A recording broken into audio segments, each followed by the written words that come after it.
Assalamualaikum warahmatullahi wabarakatuh. Selamat malam kepada seluruh peserta mentoring guru menulis. Materi pertama malam ini yaitu motivasi, ide, dan premis. 3 materi ini saya akan bahas pada malam ini. Bagian pertama, ketika Profesor Dr. B.J. Habibie kehilangan istrinya yang sangat dicintainya. Luar biasa kondisi yang dia alami. Bahkan sampai-sampai dia berkata kondisi itu sangat memukul dirinya. Bahkan dia bisa memprediksi dirinya. Ketika dia tidak menuangkan idenya itu, apa yang dia alami, kesedihan yang dia alami dalam sebuah buku, Habibie Ainun bisa jadi dia juga akan mengikuti istrinya. Ini luar biasa. Ternyata ketika kita menulis itu menjadi sarana bagi kita untuk terapi mental kita. Jadi kita bisa menjadi pribadi yang lebih baik lagi ketika kita bisa menuangkan ide-ide yang kita miliki. Jadi dengan menulis kita bisa menterapi diri kita untuk bisa lebih baik lagi. Berikutnya, ketika kita menulis, dituntut untuk berpikir sistematis dan kreatif. Jadi saya harapkan ketika peserta menuangkan ide-ide yang ada di dalam naskahnya, saya harapkan berada di otak kanan dulu. Otak kanan ini berfungsi menyampaikan apa yang Anda pikirkan, apa yang Anda inginkan, apa yang Anda imajinasikan, tulis saja. Lakukan saja, tulis saja semua ide yang Anda miliki. Dan nanti penggunaan otak kiri digunakan pada bagian editing. Tapi saya tidak minta kepada seluruh peserta untuk berpikir ke otak kiri dulu. Pokoknya kita berada di otak kanan dulu, berpikir secara kreatif, berimajinasi, menuangkan idenya. Jangan menulis satu paragraf, dibaca kembali, tulisan ini saya tidak bagus, hapus lagi. Kapan jadi tulisannya? Jadi tulis saja apa yang ingin ditulis. Kemudian jangan pikirkan untuk diedit dulu. Pokoknya kita harus menulis saja. Berikutnya, ternyata ketika kita menulis, kita sebagai seorang guru, lisan kita itu terbatas. Salah satu sarana yang bisa kita lakukan dengan menulis. Menulis itu menyimpan memori. Ibarat hewan buruan, tulisan itu adalah tali kekangnya. Maka ikatlah ilmu dengan tulisanmu. Agar tak lepas, ikatlah ilmu dengan tulisan. Ini disampaikan oleh Sayyidina Ali bahwa betapa pentingnya kita bisa menulis. Jadi kita wajib menulis agar apa yang ilmu kita miliki bisa kita tuangkan dan bisa bermanfaat. Berikutnya, ketika kita ingin menulis sebuah buku, itu tidak membutuhkan modal. Kita bisa menuangkan ide, menulis, kemudian setiap harinya kita membuat kebiasaan yang positif. Setiap hari menulis, itu tidak membutuhkan sama sekali modal. Jadi inilah yang perlu kita lakukan. Menulis itu adalah sebuah pekerjaan yang luar biasa. Kadang orang berpikir saya ingin lakukan ini butuh modal. Itu sebenarnya tidak. Dalam menulis, kita tidak membutuhkan modal sama sekali. Kemudian berikutnya, dengan menulis kita bisa mendapatkan passive income. Jadi ada uang yang kita dapatkan dari menulis. Dengan menulis, ketika tulisan kita dimuat atau terbit di penerbit mayor, itu luar biasa royalti yang kita bisa dapatkan. Beberapa penulis di Indonesia yang royaltinya luar biasa. Yang pertama, Andrea Hirata. Penghasilan yang dia miliki dari kegiatan menulis itu 3,6 miliar. Kemudian berikutnya, Habibur Rahman Al-Sirasi, itu dia bisa mengumpulkan royalti dalam 1 tahun itu 2,4 miliar. Berikut juga yang lain, Dewi Lestari dan sebagainya. Jadi disinilah yang menggambarkan bahwa ketika kita bisa menulis, passive income itu luar biasa. Berikutnya, menulis itu adalah kompetensi untuk di masa depan. Orang-orang yang menulis bukan lagi dipandang sebagai sebelah mata. Orang-orang yang menulis itu adalah orang-orang yang luar biasa. Tidak hanya menyampaikan gagasannya secara verbal, tetapi dia mampu menulis, mengikat tulisannya dalam sebuah buku. Dan profesi menulis ini profesi yang luar biasa. Berikutnya, dengan menulis kita akan mendapatkan pahala amal jariah. Apabila seorang manusia meninggal, maka putuslah amalnya, kecuali 3 hal: sedekah jariah, ilmu yang bermanfaat, dan anak yang soleh yang selalu mendoakannya. Jadi dengan menulis kita bisa mendapatkan pahala amal jariah.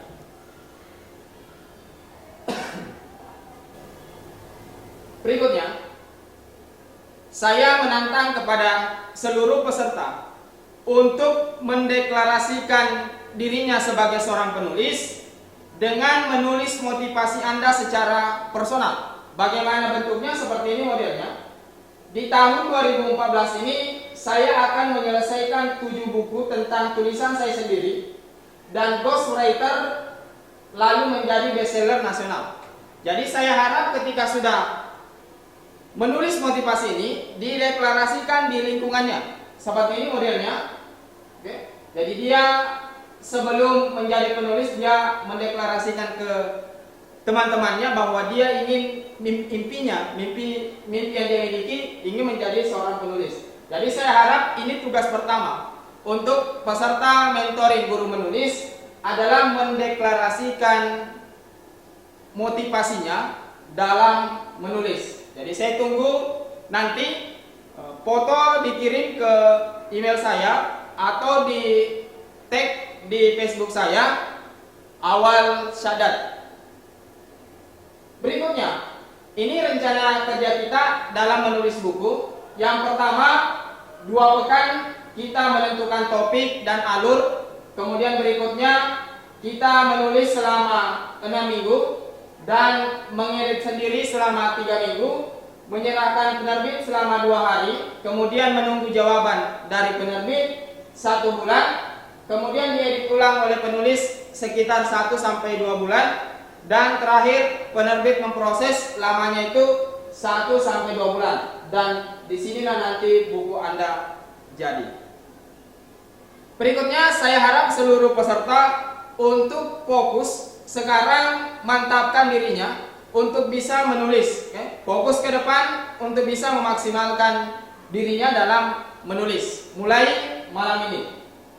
Kemudian berikutnya, kita harus tetap berlatih untuk bisa menulis dan menunjukkan kemampuan kita yang terbaik.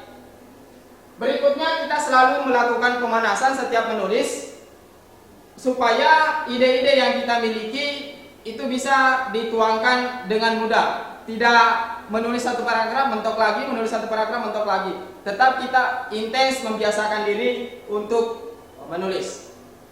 Berikutnya, kita akan menuangkan ide kita, apa yang kita inginkan. Dari mana ide itu datang? Ide itu datang dari kegelisahan. Jadi menulislah sesuatu yang sifatnya yang menggelisahkan. Mengapa harus menggelisahkan? Jadi ini terkait apa pengalaman Anda yang paling menyakitkan.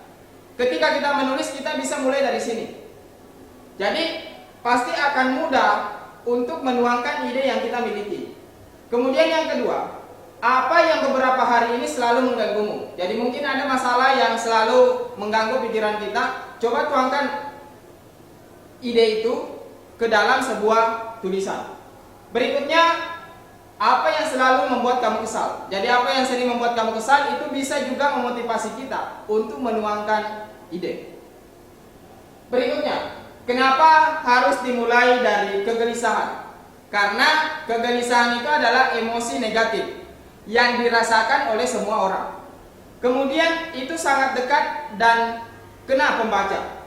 Kemudian yang ketiga, bisa diarahkan menjadi kontemplasi dan pemikiran yang panjang. Jadi kita berangkat dari masalah-masalah, mungkin kita flashback dalam hidup kita ada yang sifatnya negatif, kemudian boleh saja itu dirasakan juga orang lain secara umum. Berikutnya, setelah kita menuangkan ide, kita harus tahu sasaran kita itu di mana. Apakah sasaran tulisan kita khusus remaja sekitar 17 sampai 21 tahun? Kemudian, ataukah dia masuk di dewasa muda 21 sampai 25 tahun? Atau di bagian terakhir, sasaran tulisan kita itu untuk parubaya 50 sampai 60 tahun. Untuk sasarannya yang remaja, biasanya itu model yang banyak diinginkan remaja itu tentang masalah cinta pertama. Kemudian yang kedua, mencari sahabat. Kemudian yang ketiga, diberikan kebebasan oleh keluarga. Kemudian berikutnya, untuk dewasa muda biasanya dia senang dengan tema-tema nostalgia masa lalu. Kemudian yang kedua, membandingkan pekerjaan. Yang ketiga, keraguan pilihan kuliah atau karir dan sebagainya.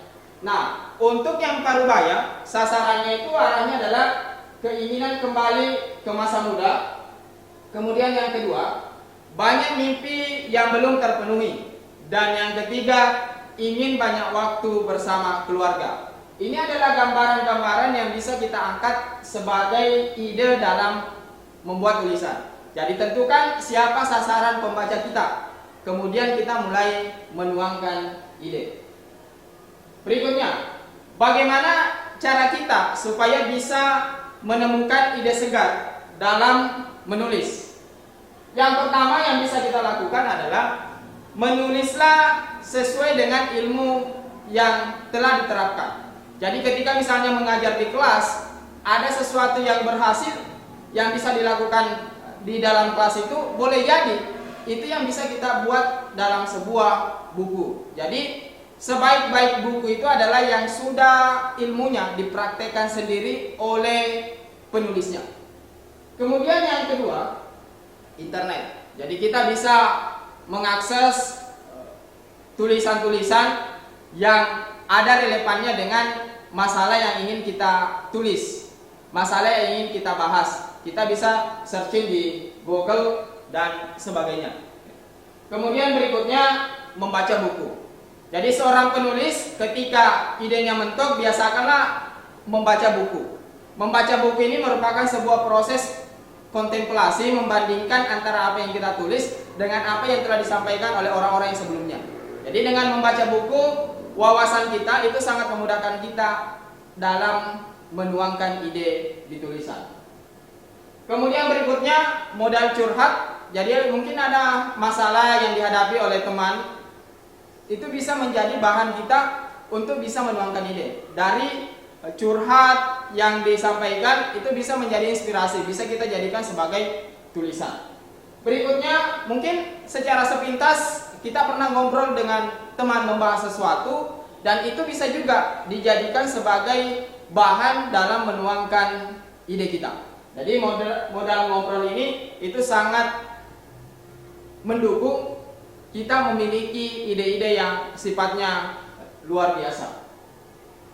Kemudian berikutnya, maksimalkan imajinasi yang dimiliki, kemampuan yang dimiliki yang luar biasa, karena imajinasi itu adalah memecahkan dari kondisi yang hanya ada di kepala kita. Tetapi imajinasi ini lebih mengekspresi kita dan sebagainya, lebih luas lagi cakupannya. Jadi kita bisa ada masalah, mungkin kita mengimajinasikan apa yang kita tulis, seperti ini penyelesaian yang kita kemukakan. Jadi imajinasi ini sangat membantu kita ketika menulis. Berikutnya saya bahas tentang ide dan premis. Ide dan premis ini apa yang ingin kita sampaikan, ini adalah idenya. Bentuk secara umumnya itu adalah premis. Premis itu adalah intisari pembahasan atau cerita yang disajikan dalam satu kalimat. Jadi saya ulang, premis ini adalah intisari pembahasan atau cerita yang disajikan hanya dengan menggunakan satu kalimat. Saya berikan contoh atau rumus dulu tentang premis. Yang pertama, premis itu adalah apa jenis naskah kita, apakah fiksi atau non fiksi, tapi saya fokus untuk mentoring guru menulis ini di non fiksi. Jadi jenis naskahnya, kemudian tujuannya apa, dan apa yang diinginkan oleh atau hasilnya. Contoh, judul buku Seni Memantaskan Diri. Premisnya adalah kumpulan tulisan pengembangan diri yang menginspirasi pembaca untuk memantaskan dirinya. Kemudian judul buku 7 Habits for Effective People itu adalah tutorial self development, pengembangan diri untuk manusia yang ingin menjadikan dirinya efektif. Jadi sesuai dengan rumus yang saya katakan tadi, bahwa ada tujuan dan ada hasil menjadikan dirinya efektif. Apa tujuannya? Menjadi tutorial self development untuk manusia yang ingin menjadi dirinya efektif. Berikutnya buku 7 Keajaiban Reski yang ditulis oleh Mas Ivo Santosa. Dia premisnya adalah tutorial bagi orang yang ingin mengalami dahsyatnya rezeki yang tak terbatas. Nah, inilah rumus dari premis. Jadi jenis naskah, kemudian tujuannya dan hasil. Jadi ini juga menjadi tugas bagi peserta mentoring guru menulis untuk bisa menulis satu premis terkait dengan buku yang akan ditulis dalam 30 hari ke depan. Premis itu sebagai elevator pitch bagi kita, sangat memudahkan kita untuk menyelesaikan naskah kita, untuk memudahkan ide kita, menyampaikan ide kita dan sebagainya. Kemudian premis itu adalah prediksi panjang dari naskah yang kita miliki. Jadi premis itu sudah menggambarkan bagaimana bentuknya naskah kita ke depannya selama buku itu jadi. Jadi dia menjadi sebuah acuan bagi kita ketika ingin menyelesaikan naskah tulisan. Berikutnya, premis juga menyelamatkan diri dari menulis percuma. Jadi premis itu sangat membantu kita supaya kita tidak hanya menulis sia-sia saja. Karena dengan adanya premis ini menjadi acuan atau referensi bagi kita ketika kita menuangkan ide dalam tulisan. Kemudian terakhir, premis itu yang baik adalah premis yang ketika dibaca bisa membuat kita gemas sendiri. Jadi sesuatu yang sifatnya menyenangkan dan luar biasa. Jadi saya sampaikan kepada seluruh peserta mentoring guru menulis, yang pertama tugasnya mendeklarasikan dirinya, membuat motivasi menulis. Kemudian yang kedua, membuat premis naskah buku yang akan disusun. Kemudian yang ketiga, menulis mulai malam hari ini 3 halaman. Saya tunggu hasil naskahnya sampai pukul 20 waktu Indonesia Barat. Jadi saya evaluasi setiap harinya, seluruh peserta mengirimkan 3 halaman setiap harinya, paling lambat pukul 20.00 waktu Indonesia Barat. Demikian untuk kelas materi hari ini, mentoring guru menulis materi pertama. Kita akan bertemu di materi berikutnya 1 pekan kemudian. Assalamualaikum warahmatullahi wabarakatuh.